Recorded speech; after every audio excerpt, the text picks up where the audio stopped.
by the end of that Stanford journey, it was very clear, like, this is what I want to do. It's a pretty technically complex problem that you're solving on a day-to-day. We fought a lot. Okay. We really fought a lot. Okay.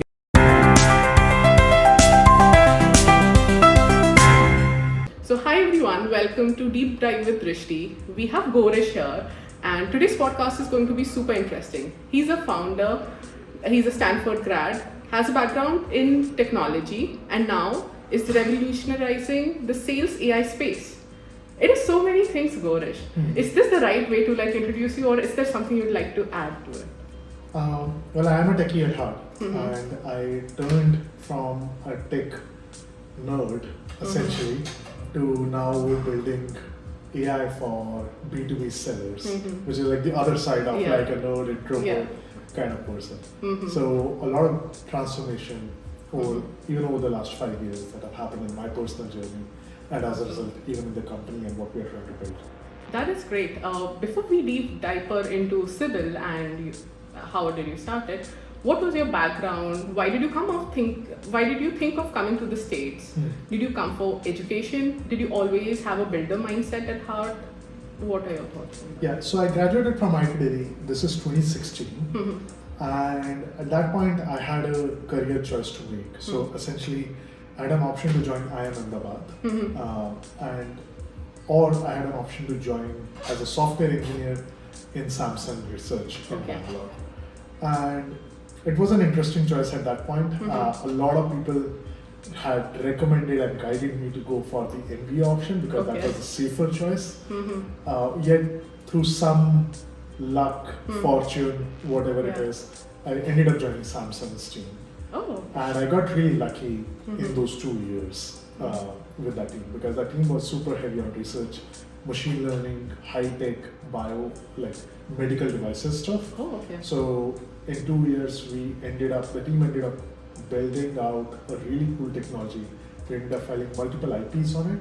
Awesome. And that built the groundwork for pursuing higher studies in the States. Got it.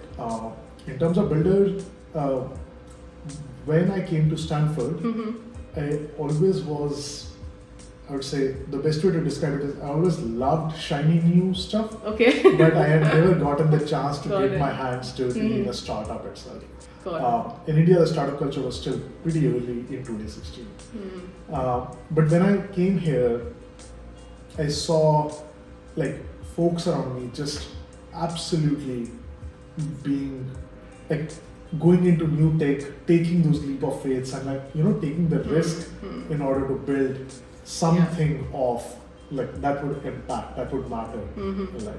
I think that community, that culture around me just motivated as well as made it very clear that this is a risk to be taken.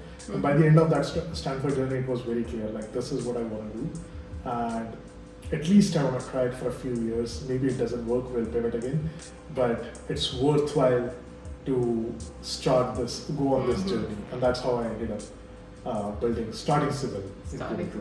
Wow, that's quite a journey, right? Being in the med tech space or the healthcare space, and then transitioning into building something of your own. And then why did you think of going into the sales space? Yeah, so my med tech journey, so I came to Stanford essentially to pursue neurotech. My goal was I want to build prosthetics for the brain, which would help people understand human brain better, provide signals back to it. And I ended up working for 2 years at Stanford on a project to replicate the retina and build an artificial retina to restore vision in completely blind patients. So that was my 2 years of project. It was really fun.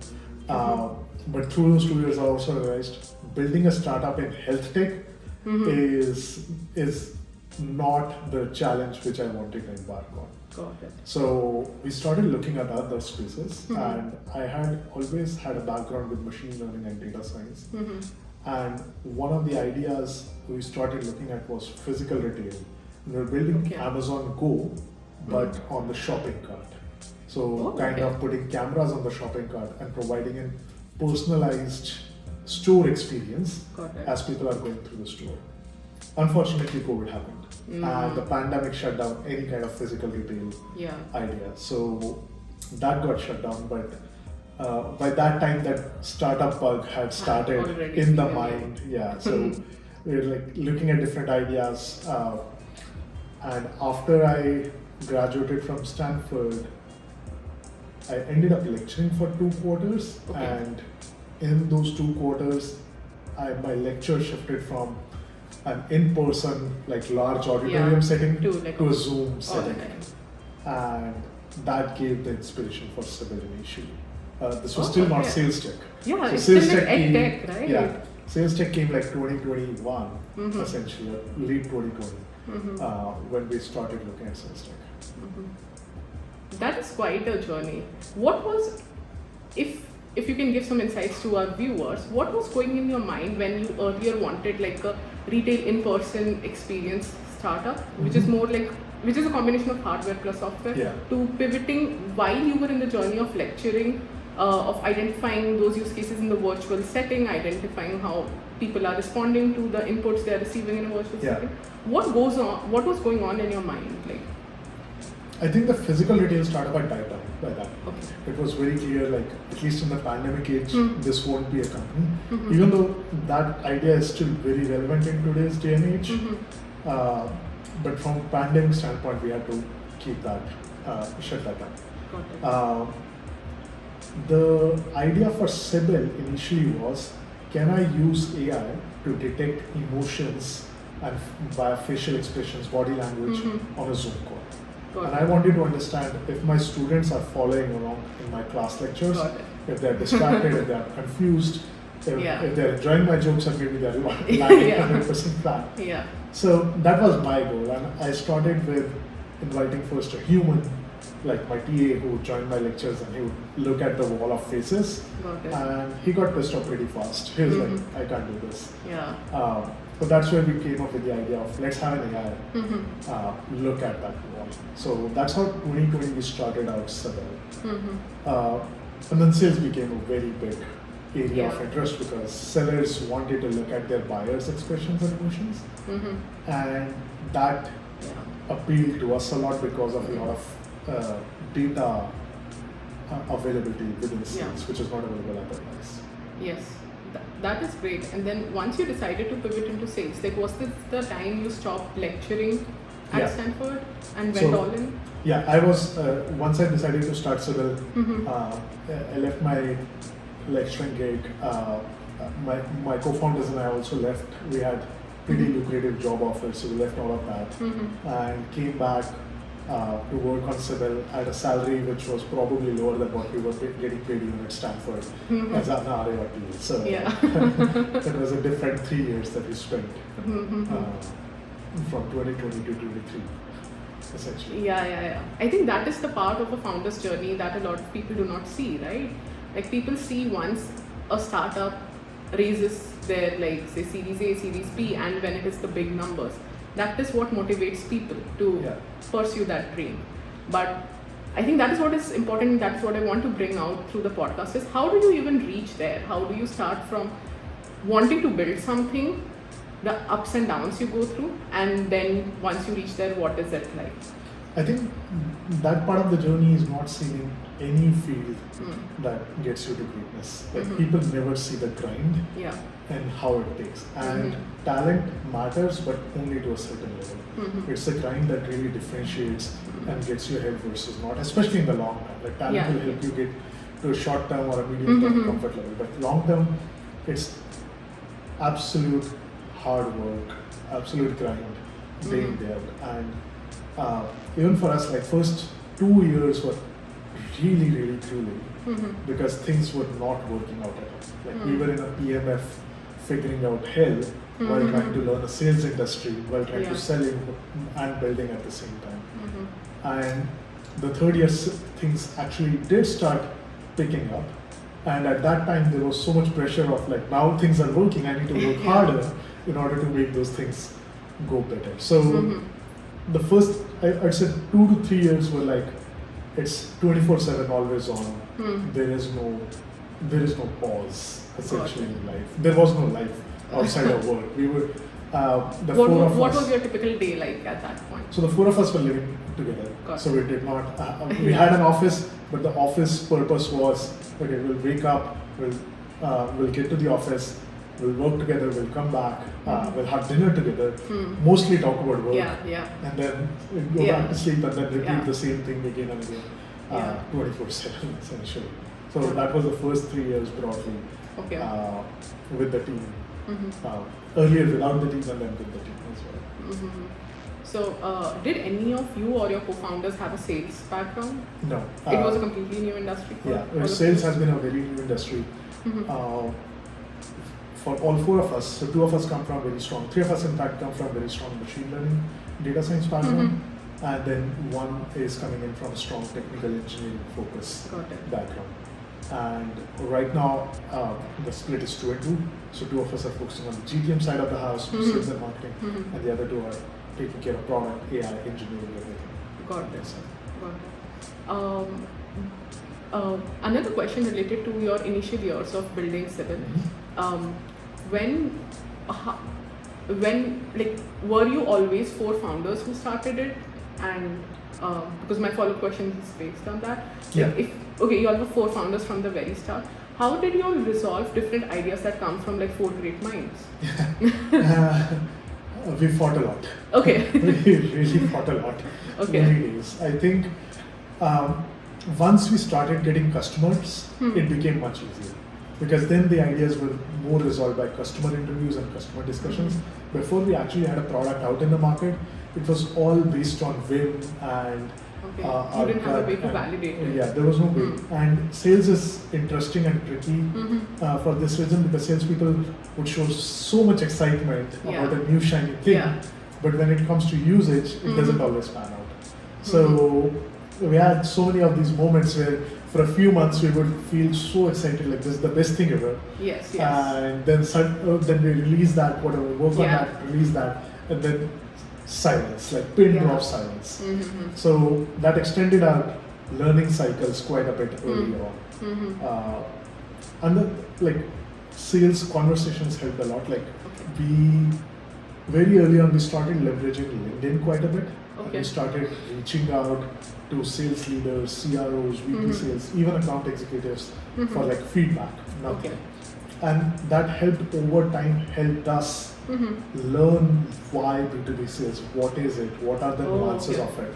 And I think just in 2021 alone, I would have done probably 500 or so interviews just with B2B salespeople to validate ideas, to get feedback, hypothesis, learn about their space. Interesting, and that shows the interesting thing I find about Sybill and say you as a founder is that it is a completely new industry. You had a technical background, but not really a sales background. Generally, people try and dive deep into an industry that they know about or have, say, worked in some organization wherein they also had exposure to sales. What are the challenges you feel that you had because you weren't really aware of the industry, and what might help somebody? Would you suggest or a common advice that you would give folks? Should they try? What was your approach? Was it sales first or product first, and then that fitting into the sales scenario? So there are challenges when you come into a new industry for sure. Some of the more obvious ones are we had to do a lot of user research and a lot of read books, listen to podcasts, talk to people just to understand even the basic functioning of the industry. And then going deeper into the nuances is again a level more challenging. The other thing that we also realized over time is we did not have a network in sales back in 2022. So it was all very manual outreach and following up with people, and even to get advice on a feature that is built out, it would take time to get that feedback because you need to get people on the call. Today I can ping 7 CROs and I would get some response, but back then that was hard. For someone who is already in the industry, you already know 15 people, it becomes much more easier to do that. So I think our formative years quite a bit was about let's also build the network while we are trying to understand the industry and while we are trying to pitch and sell to them as well. So that I think was the challenge. I think there is an advantage to jumping into a new industry, which is we bring a pretty interesting, unique point of view when we get into sales. And given our backgrounds with the AI and data science previously, and the AI era has helped us teach AI in ways to the salespeople and the leaders equivalently, which they haven't yet known themselves. And the industry as a whole is very heavy on people with experiences in sales and marketing previously. They don't really have folks that have a very strong AI background or a very strong tech background, and that gives us a very unique advantage, almost like a differentiation of a certain kind of moat. If you would say that we can bring to their life, to their day-to-day. And so it's pros and cons of different things. Whether I would advise someone, I don't think it's necessarily negative. You just need to be aware that this will come with its own set of challenges and you will have to go through resolving those challenges. Got it. That is great, because many times people have the right product and then they also many times look for ways in which it could benefit different industries. So like looking at your journey, is an example that it is possible. You need to be aware of the challenges, and maybe building a network or having connections in the space you're targeting will likely help you break into that particular industry faster as compared to other places. Now coming to what Sybill is now, there's so much going on around sales AI, and there are a lot of new agents, a lot of companies are building around that same space. So what makes Sybill different? So in a very single word, and probably the same overused word, but Sybill is essentially a sales AI assistant. So what we do is we gather sales conversation, internal and external, from various sources of data. So we have calls, emails, deals, and we try to build patterns across all of this data, and first provide actionable insights on what people should be doing in their deals, and then also help them execute on those insights as well. So what those insights could be, for a rep, it's what can I do better? What are the other 99 reps on my team doing that I am not following along, and I need to figure out how they are selling and why their sales motion is working and mine is not working, or why this part of this segment of customers is like having this specific objection, and how are other reps or other customers handling those objections, right? So that's for the reps. For a manager, it's like, okay, I have a team. My team has 3 great reps, and 7 of them are still trying to make it and figure it out. How do I take the learnings that I have from these 3 reps, convert it into my 7 reps, and how do I teach those 7 reps on a weekly level? This is working, this is how you should pitch, this is where the customer fell flat, they did not get it, or this deal is not going to close.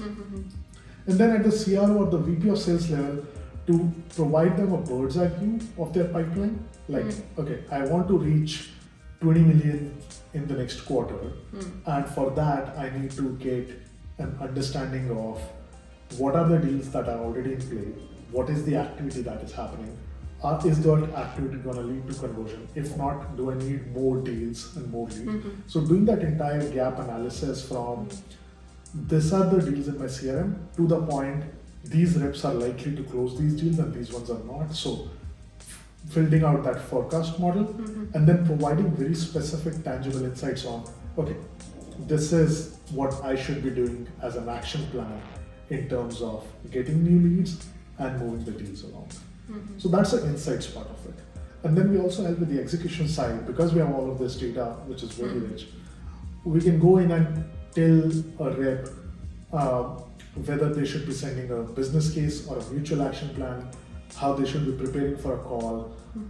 The buyer is very analytical instead of visual, so I need to give them data points in order to get the deal moving forward.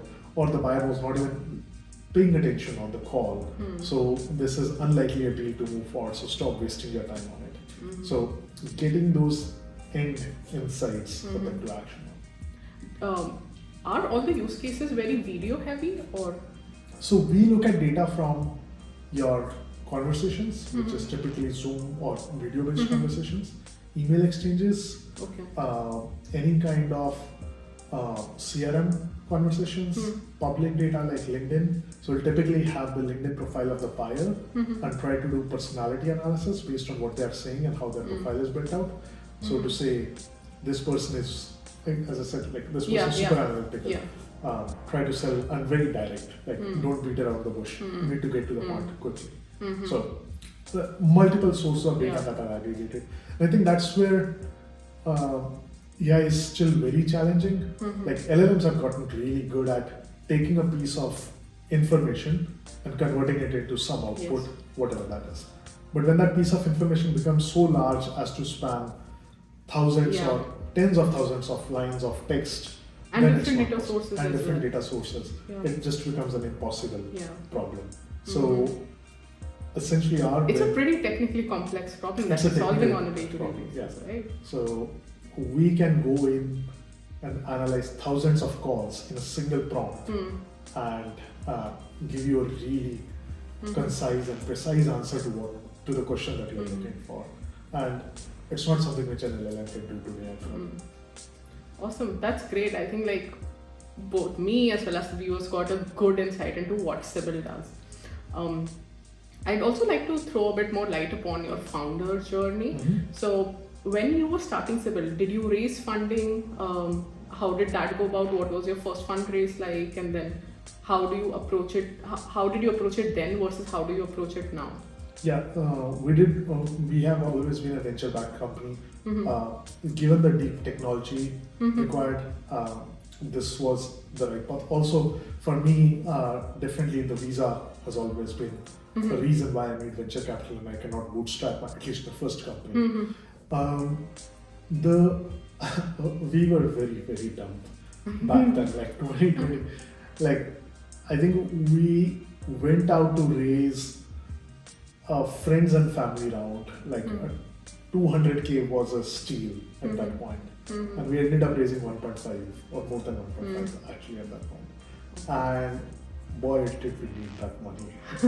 Like, we would have been like way dead much earlier if we did not raise the amount that we needed. I think, and our logic was very simple. We were like, let's do this, let's spend 3 to 4 months and let's see if it works or not. And I think what really helped us was back then we found someone who understood the problem, who was willing to take that leap of faith with us, and who actually did more discovery early days than we did, in fact, and helped us step by step through the entire journey.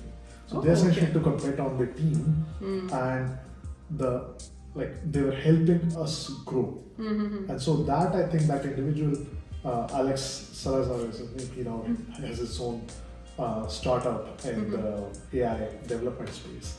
But that, I think, was really the moment which helped us take that leap of faith and helped us grow from their initial point.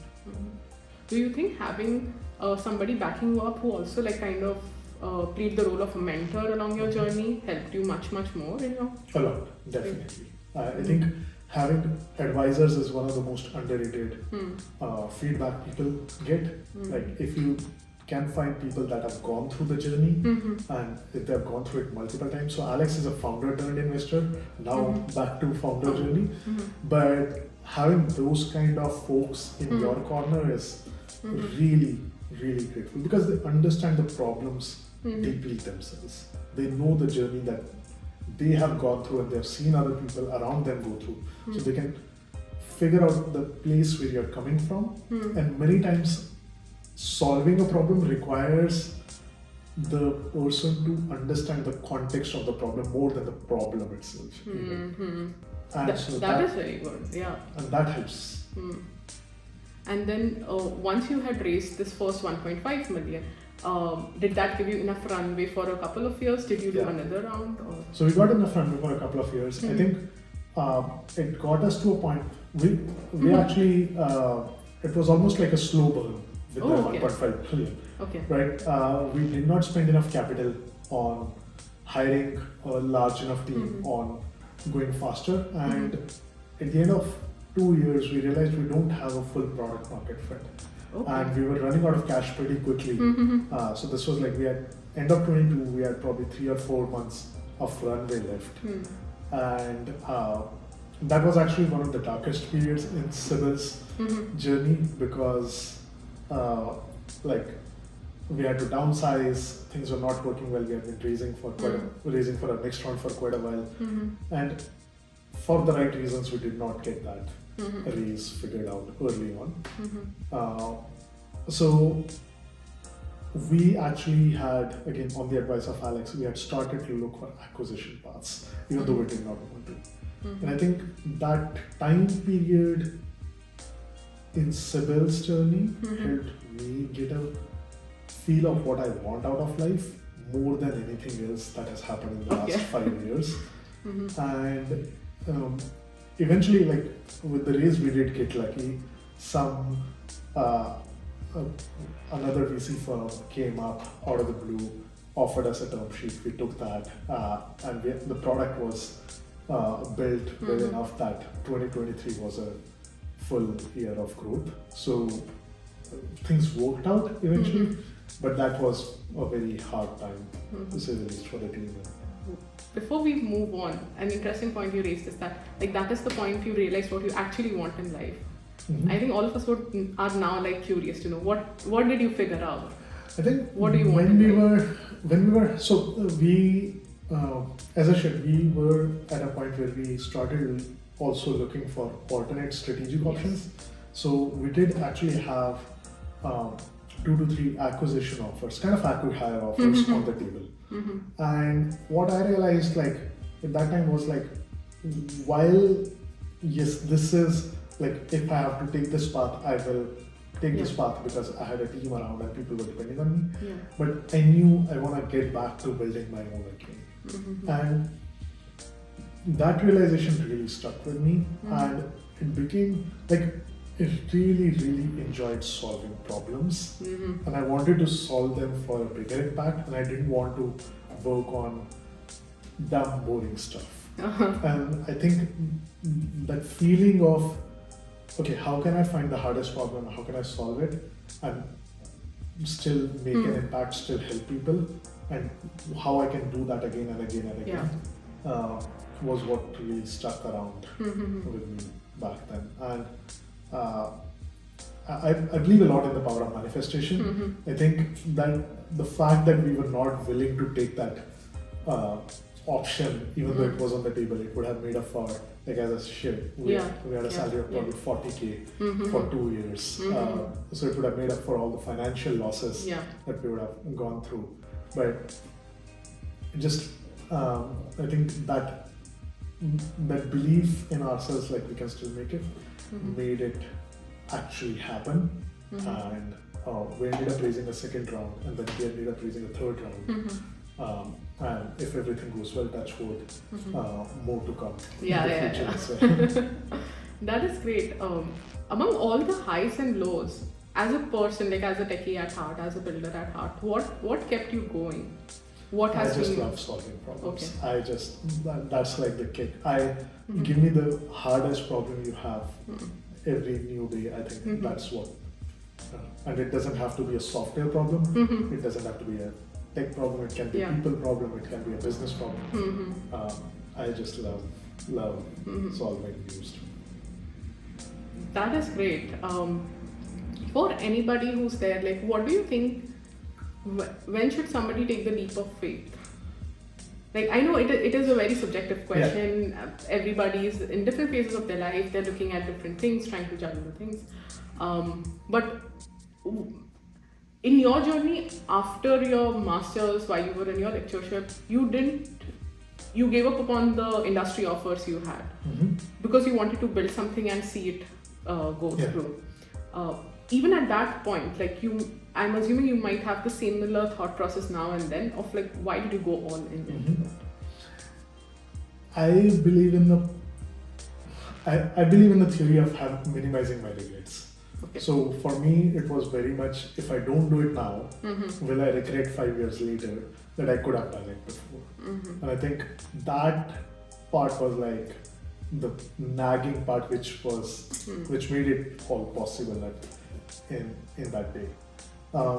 As to when someone should take a leap, it's a really, really subjective answer. I typically am in favor of, if you feel you really want to do it, just don't wait for anything else. Other things will follow. If this is what you really feel passionate about, whether that's an idea or a person or a space or even a revelation like today, right?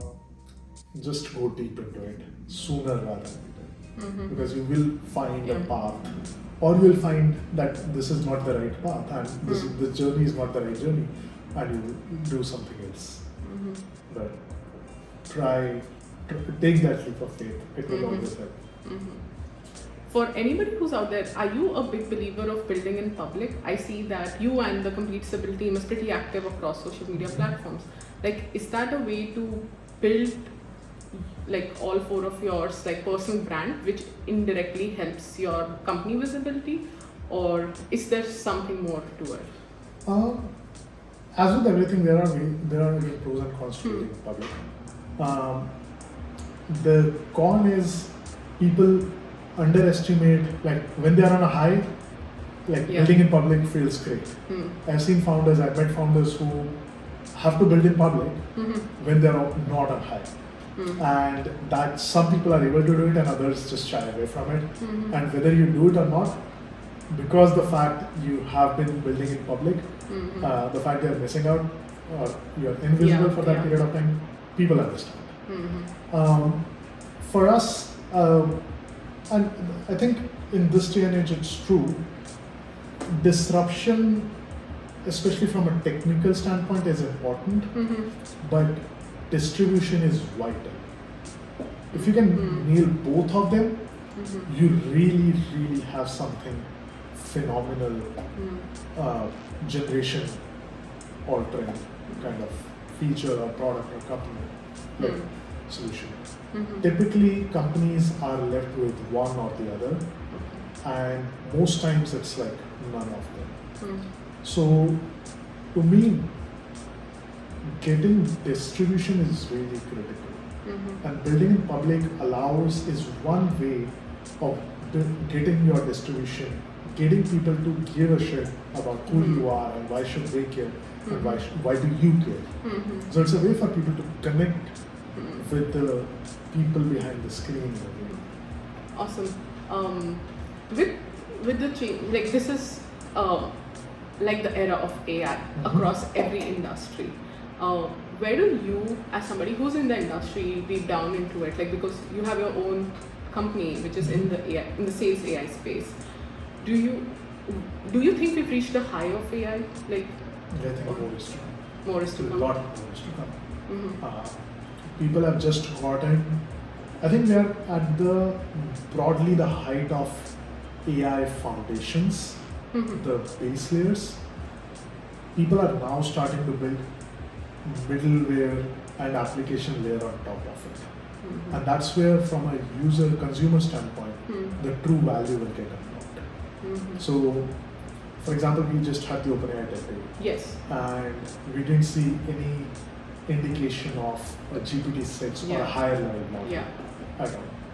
So we are getting saturated in terms of what an LLM in its entirety can do.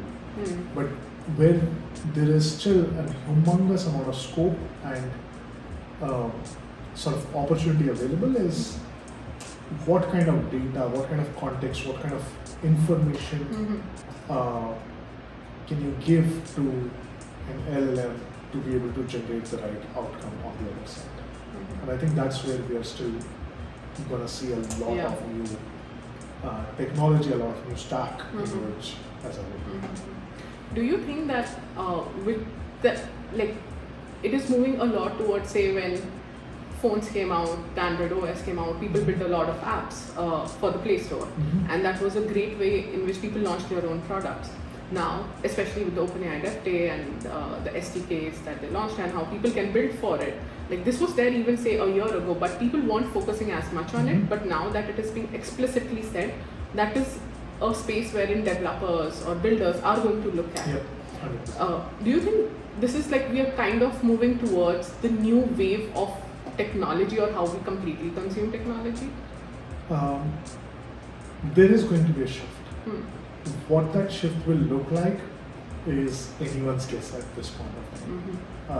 I think only as we start developing and building more and starting putting that in the hands of the user and the consumer, can someone really figure out like, okay, this is what it's looking, this is what the space is looking like, this is what people are actually comfortable with, and the shape and the form that it's going to take. What worked 20 years ago is not going to be the same thing that works today. What do you think, like say students who are watching us, like what are some skills that they should focus on, say, a little more, or what do you think would be more industry ready skills the next couple of years that you see? Learn, and it's probably again another overused and beating a dead horse, but learn how to get AI into your daily life. Like anything that you do, it could be as simple as I want to think of an idea in order to enable this, or I want to write something, or I want to search for something. First, do it with AI. Don't use your traditional methods. First, whatever task is, get that into AI a lot. And I think that will start building a muscle memory of how to use AI, not just for your work, not just for your assignments, but into your actual daily life, because that's how the world will look like 2-3 years from now. And it's probably 50 to 70 times a day for everything from work-related stuff, obviously, to my personal stuff, to just general processes, figuring out learning. And my rate of learning over the last year has been much higher, like almost 3 to 4x higher than what it was a year before, just because of LLMs and how fast I can query and I can consume the information. And because of that learning, like I'm ahead of the peers that are not able to imbibe information that quickly. And so it becomes really, really easy to go from someone who is very early on in their career to a mid-level expert in that domain. And now to get from that mid-range to really expertise is where you take time. And for that you need to find one area of passion and just go deep into it, because that's where AI still won't be able to compete with. That expertise is going to remain highly important, and more it will become more important. No, those are great insights. A lot of folks also are very curious as to, a lot of the VC scene right now is if you have AI, like an AI angle to it, that is where the money is.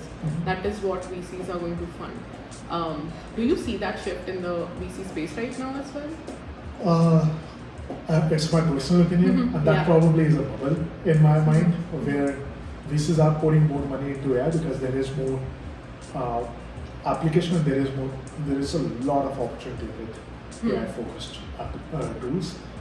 I do think most of the VCs, not all of them, there are some which are actually being very diligent about it, but most of the VCs are taking a highly spray and pray model to it. And companies and VCs are in this race to raising more money, getting more valuation, making more noise, and then repeating the cycle. When you're thinking about if you want to build a company, you don't have to make it AI first. If you can find a way to make it AI first, good.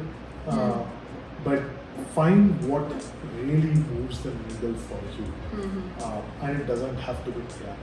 Like, in fact, I would argue, in some cases, you might have a better shot at even a venture capital funding if you are not building an AI company. Because every single AI company today has hundreds of competitors.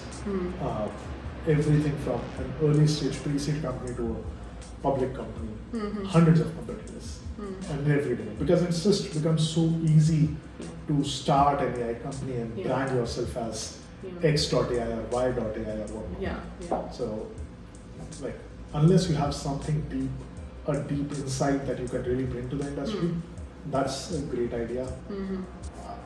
Otherwise, be smart about whether you really want to build an AI tool or not. Got it.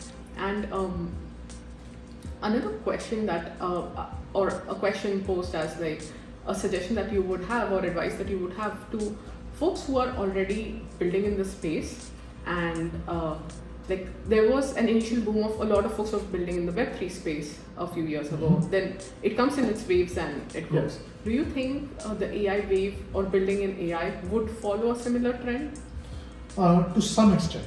I think AI is much more, the benefits of AI applications are much more obvious than what they are even today with Web3 or with that entire era. So even if there is a bubble, it is real. The applications are true. They are actually getting implemented in today's world, saving manpower and cost in leaps and bounds. So it's not the same as that earlier cycle, but there is a bubble. So you need to be aware where there is real traction, where there is real value, what is hype, what is not, and build accordingly. These are great insights. Let's also get to know you as a person. Like, so a founder's life is pretty busy. Like, you have a lot of things to go into. You come from a technical background, but right now your focus is more on the go-to-market strategy and more on the sales side of things for your company as well, not just the product. So what do you do to unwind, or how does a founder find the humanness in them again? I think everyone is different. For me, my therapy comes from driving, and typically I listen to music or audiobooks while I'm driving, but that's where my therapy comes from. There is honestly not a lot of time outside of the actual core of this work. If I'm not working, I'm thinking about work. So that takes up a lot of time. Oh, okay. That is great. In the initial years, it is like all heads down, grind on.